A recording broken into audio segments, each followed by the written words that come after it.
back to the Word. The Word, if you don't know or if you're new here, the Word is our youth lesson series that we just focus on the Word of God to see what God has to tell us for this week. We're in the middle of a series we had just started last week, so we're just continuing it. A series that we're calling Best Year Ever. It's a series that will take us into 2021, learning on how we can live our best year ever or our best year yet.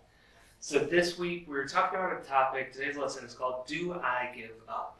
We're going to continue the story of Genesis, or we're going to continue the story of Joseph in Genesis, and we're going to dive into Proverbs just a tad. So again, welcome to week 2 of our series. It's called Best Year Ever. So let's be serious. Nobody wants to have a bad year, right? You don't hit New Year's Day saying, I'm going to set a resolution that this year's going to suck. No, that would be ridiculous, right? So in this series, we are trying to discover what it means to have the best year ever as a follower of Christ. We're not trying to have a good year in the eyes of the world, because we've talked about before how worldly values and Jesus' values and principles that he teaches us about in the Bible, those can be two wildly different things. So we need to keep our focus on Jesus' values and principles that he teaches us in the Bible. This isn't a get-rich-quick series. This is all about how to follow Jesus and how to have the best year ever. So last week, let's talk about the best recap ever. Last week, we started talking about Joseph and some dreams he had that he was going to rule over his brothers. God gave him these dreams to give him hope, but he turned around and boasted them in front of his brothers, which caused his brothers to pretty much just hate him even more than they already did. And we learned that to have the best year ever, we need to be wise in our family and in our friend, in our relationships in general. Most of the time, this means watching what we speak, and watching what we speak or not speaking at all. And it's good to be confident, but it's dangerous to be cocky. So today, we're going to talk about what happens next. But first of all, I have a question for you. Now, if you're comfortable saying this, because this is going to get a little bit deep, we're going to get a little bit topical, I might be invading your business, so I apologize, forgive me. But what we're going to do is, what I want you to do is either talk to somebody in your household, post in the comments below if you're watching this yourself, or maybe just have a conversation with yourself. It is okay to talk to yourself. Or take this question to God in prayer. Whatever makes you feel comfortable overall. That's the bottom line of all of this. And I want you to talk about a time that you ended up, the time when you ended up in a pit of despair. By this I mean, when in your life did you feel treated unfairly? So again, if you're comfortable, post in the comments below. If you're not comfortable, just talk to yourself, talk to a family member, a friend, somebody you're watching this with. However you feel like you should answer, or just talk to God. But I'm going to post a 5-second timer. You'll have some music. We'll kind of make this a quick meditative type response, and then we'll come back. So answer that question, and timer starts now.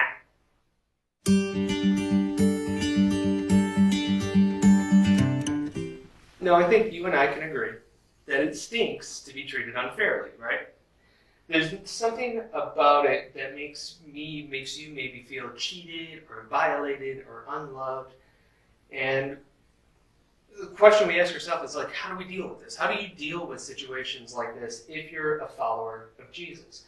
The way the world would respond is with words like revenge and anger and hate, but that's not the way Christ does it.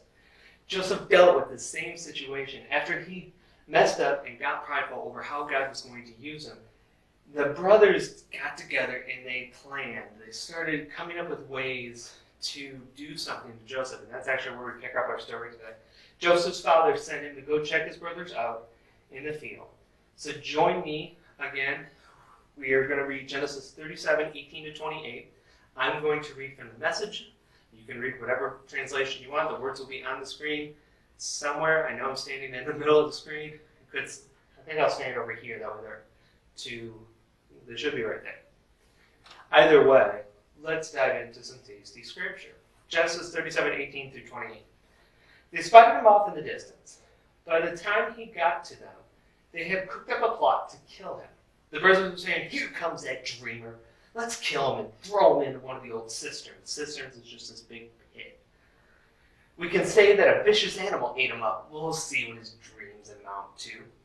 Now Reuben heard the brothers and intervened to save him. We're not going to kill him. No murder. Go ahead and throw him in the cistern out here in the wild, but don't hurt him. Reuben planned to go back later to get him out and take him back to his father. So Reuben was just trying to save Joseph from all this. When Joseph reached his brothers, they ripped off that fancy coat he was wearing, grabbed him, threw him into the cistern. Now the cistern was dry, so there wasn't any water in it. So if you think about it, it's like a dry lake bed or a deep well. I think it's a deep well that is the more accurate description. Then they sat down to eat their supper. Looking up, they saw a caravan of the Ishmaelites on their way from Gilead, their camels loaded with spices, ointments, and perfumes to sell to Egypt. Judah said, brothers, what are we going to get out of killing our brother and concealing the evidence? Let's sell him to the Ishmaelites, but not kill him. He is, after all, our brother, our own flesh and blood.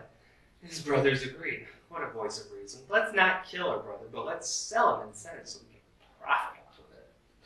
By the time the Midianite traders were passing by, his brothers pulled Joseph out of the cistern and sold him for 20 pieces of silver to the Ishmaelites, who took Joseph with them down to Egypt.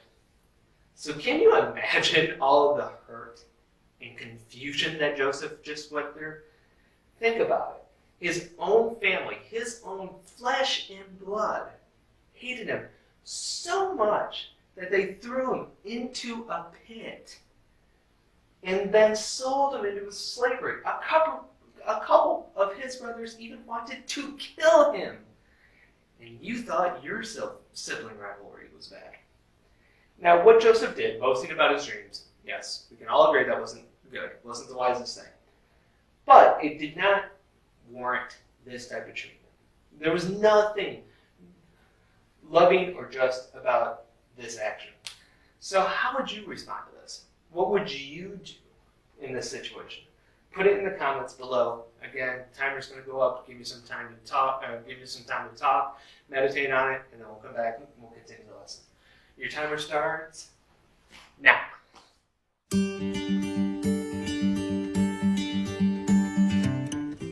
Now, the truth is, we don't know a lot about what actually happened, or how Joseph responded to these events.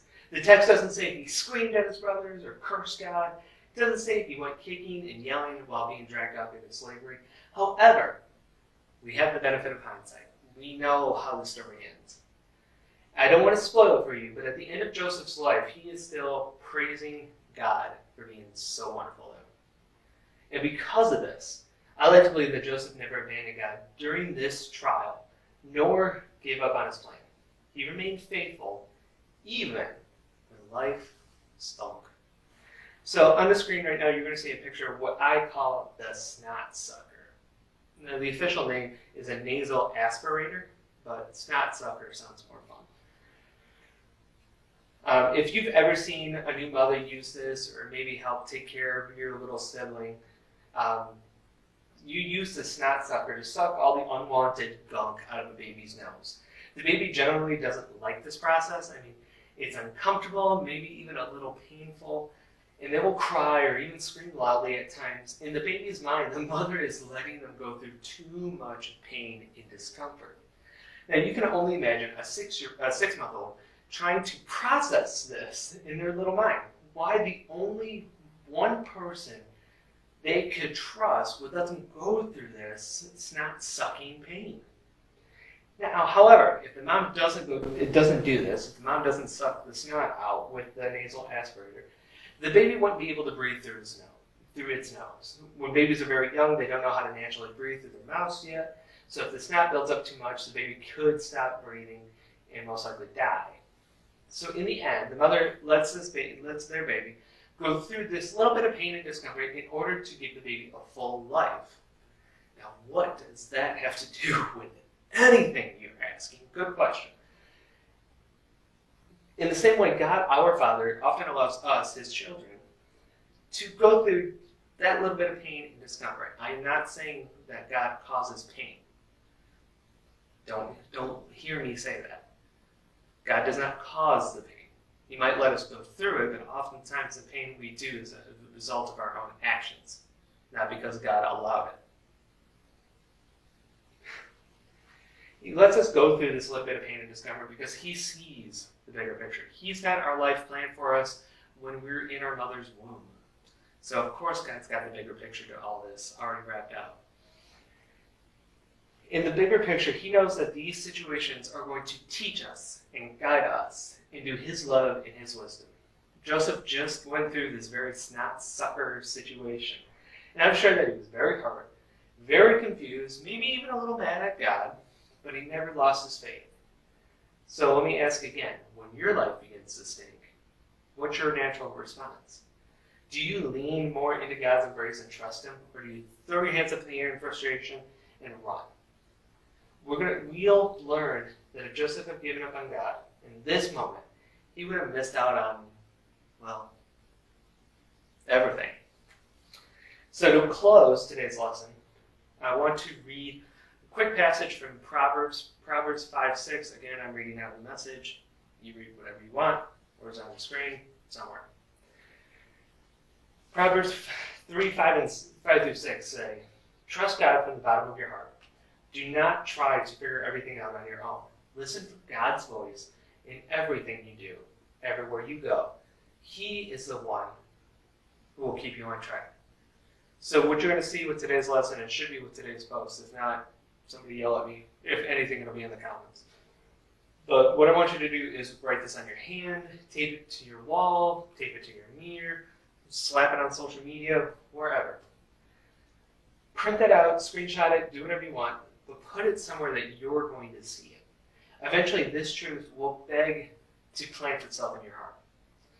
And when hard times come, whether it's because family hurt you or friends abandon you, whatever, you will learn to trust in the love and goodness of Jesus. Again, let me truthfully reiterate this, and please don't take me out of context here. I am not saying in any stretch that God is one who causes pain, causes sadness, causes grief, causes X. I'm not saying that in the slightest. What this lesson is saying, what I'm saying, is that God might let us go through this in order to teach us something. Because like I said, most of the time when we are dealing with situations like this, it is a result of our own actions. Not all the time, but most of the time. And always we go through it, and after however long it takes for us to process, to deal with whatever we're going through, we come out stronger in the end. You might not feel it in the moment, but you come out stronger in the end for going through it. And as I've said before, your tests turn into your testimony. So be patient, lean on God, keep Proverbs 3, 5, and 6 in your heart, close by to you. And that's where we'll leave it today. Thank you. As you can tell, I'm live in my classroom now, so get ready for the rest of this series. It is going to be a great one to take us through the end of 2020 and hopefully into a much better year that is 2021. Stay tuned though, announcements are at the end of the video. Plus some highlights with some upcoming stuff in December. There's going to be a big December update video. Again, more information on that in the announcements after the video, so stay tuned for that. As always though, stay safe out there, stay sane out there, and above everything else, stay blessed. We'll see you in the next one.